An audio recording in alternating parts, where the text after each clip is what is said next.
Tamil multimedia tutorial பார்த்துட்டு இருக்கக்கூடிய நண்பர்கள் அனைவருக்கும் என்னுடைய நன்றி. இந்த வீடியோவில் நம்ம பார்க்க போகிற டுடோரியல் வந்து பார்த்திங்கன்னா ஃபோட்டோஷாப்பில் ஒப்பாசிட்டி எப்படி யூஸ் பண்ண போகிறோங்கிறத தான் நம்ம பார்க்க போகிறோம். சேனலை சப்ஸ்கிரைப் பண்ணாத நண்பர்கள் சப்ஸ்கிரைப் பண்ணிடுங்க.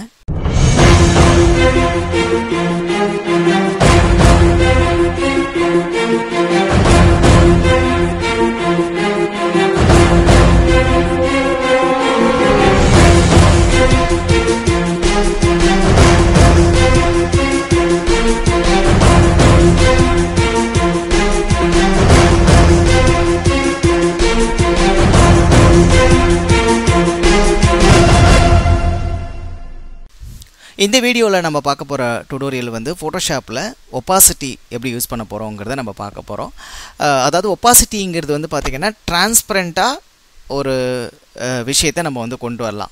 அதாவது பார்த்திங்கன்னா டிரான்ஸ்பரண்ட்டுங்கிறது என்னென்னு பார்த்திங்கன்னா, இது முதல்ல டிரான்ஸ்பரண்ட்டு ஃபோட்டோஷாப்பில் ஒரு ஃபோட்டோவுக்கு நீங்கள் வேணாலும் ஒரு ஃபோட்டோவுக்கு வேணும்னாலும் நீங்கள் கொடுக்கலாம், இல்லைனா ஒரு டெக்ஸ்ட்டுக்கு வேணாலும் கொடுக்கலாம்.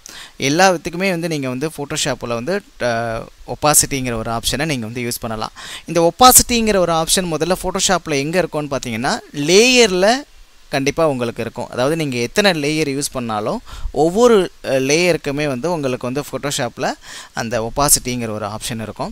அது மட்டும் இல்லாமல் ப்ரஷ்ஷில் நம்ம ஒர்க் பண்ண போகிற சில விஷயங்களுக்கு நம்மளுக்கு ஒப்பாசிட்டி இருக்கும். ப்ரஷ் மூலயமா நீங்கள் அப்ளை பண்ண போகிற ஒரு சில விஷயங்களுக்கு உங்களுக்கு வந்து ஒப்பாசிட்டி கண்டிப்பாக இருக்கும். ப்ரஷ் மூலயமா நம்ம எதெல்லாம் ஃபோட்டோஷாப்பில் நம்ம ஒர்க் பண்ணுவோன்னா, உதாரணத்துக்கு சொல்லணுன்னா, இப்போ ஒரு க்ளோன் ஸ்டாம்ப் டூல் மூலயமா நீங்கள் ஏதாவது ஒரு ஃபோட்டோ நீங்கள் அப்ளை பண்ணுறீங்க, அப்படி இல்லைனா ஒரு கிரேடியன்ட்டு அப்ளை பண்ண போகிறீங்க, இல்லை வந்து ஒரு எரேசர் மூலயமா நீங்கள் வந்து எரேசர் மூலயமா நீங்கள் ஏதாவது எரேஸ் பண்ண போகிறீங்க. ஸோ இது எல்லாமே வந்து பார்த்திங்கன்னா நம்ம வந்து அப்ளை பண்ணுறதுக்கான உள்ள ஆப்ஷன். இந்த மாதிரி பெரும்பாலான டூல்ஸ் எல்லாத்துக்குமே வந்து பார்த்திங்கன்னா ஒப்பாசிட்டி இருக்கும். அது தவிர அது மட்டும் இல்லாமல் இண்டிவிஜுவலாக லேயர் எல்லாத்துக்குமே வந்து பார்த்திங்கன்னா லேயர் பேலட்டில் ஒப்பாசிட்டிங்கிற ஒரு ஆப்ஷன் உங்களுக்கு கண்டிப்பாக இருக்கும். ஸோ இப்போ நம்ம பார்க்க போகிற அந்த ஒப்பாசிட்டிங்கிறது, அதாவது டிரான்ஸ்பரண்ட்டாக ஒரு ஆப்ஷனை நம்ம எப்படி அப்ளை பண்ண போகிறோங்கிறதுக்கு, எப்படி யூஸ் பண்ண போகிறோங்கிறது நம்ம வந்து இந்த லேயரில் வச்சு தான் நம்ம வந்து ஒர்க் பண்ண போகிறோம். ஸோ ஆல்ரெடி நான் என்ன பண்ணியிருக்கேன், ஒரு பேக்ரவுண்ட் ஒன்று க்ரியேட் பண்ணிவிட்டு அதுக்கு நான் கிரேடியன்ட் அப்ளை பண்ணியிருக்கேன்.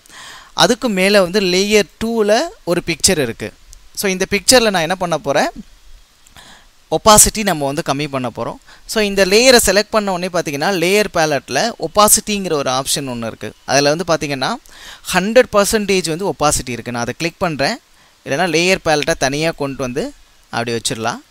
வச்சுட்டு இப்போ நம்ம பார்த்தோன்னா இங்கே பாருங்கள், இதில் ஒப்பாசிட்டிங்கிற ஒரு ஆப்ஷன் ஒன்று இருக்குது. அதில் வந்து பார்த்திங்கன்னா 100% வந்து ஒப்பாசிட்டி இருக்குது.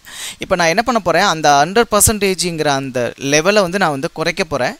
ஸோ இப்போ பாருங்கள், இப்போ நான் அந்த கீழே ஒரு ஐகான் மாதிரி ஒன்று இருக்குது, ஆரோ மாதிரி, அதை நான் என்ன பண்ணுறேன், கிளிக் பண்ணிவிட்டு அப்படியே நான் வந்து கம்மியாக்குறேன். மேலே வந்து அந்த ஒப்பாசிட்டியோடைய லெவல் வந்து நமக்கு கம்மியாகுது.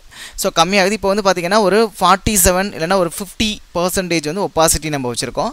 பார்த்திங்கன்னா இப்போ பாருங்கள், அந்த பிக்சர் வந்து டிரான்ஸ்பரண்ட்டாக ஆயிடுச்சு. பின்னாடி இருக்கிற பேக்ரவுண்ட் வந்து நமக்கு வந்து தெரிய ஆரம்பிச்சிருச்சு. இன்னும் வந்து ஒப்பாசிட்டியை நான் ரொம்ப கம்மி பண்ணேன்னா அந்த கிரேடியன்ட்லேயே வந்து பார்த்திங்கன்னா அந்த பிக்சர் வந்து அப்படியே வந்து மெர்ஜ் ஆன மாதிரி ஒரு எஃபெக்ட் வந்து நமக்கு வந்து தெரியுது. அதாவது பேக்ரவுண்ட்லேயே அந்த பிக்சர் வந்து நம்மளுக்கு வந்து மெர்ஜ் ஆன மாதிரி ஒரு எஃபெக்ட் வந்து நமக்கு வந்து தெரியுது. ஸோ இந்த மாதிரி எத்தனை லேயருக்கு வேணும்னாலும் நீங்கள் வந்து ஃபோட்டோஷாப்பில் ஒப்பாசிட்டி வந்து நீங்கள் வந்து அப்ளை பண்ணலாம்.